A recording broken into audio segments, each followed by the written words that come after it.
Hey guys, welcome back to my channel. I'm making the chicken bacon ranch today. So I got the chicken and bacon hot already. I'm doing lettuce, tomatoes, cucumbers. I'm gonna do green peppers, onions, olives, and of course ranch dressing. And then salt, pepper. Cut it in half.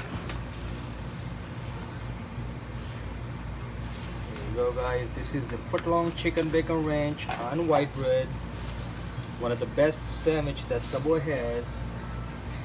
Please comment down below and tell me how many of you have tried this chicken bacon ranch sandwich at Subway and how many of you liked it and which sandwich you want me to do next on this channel, and I can recommend you for a new recommendation for sandwiches and the breads and everything.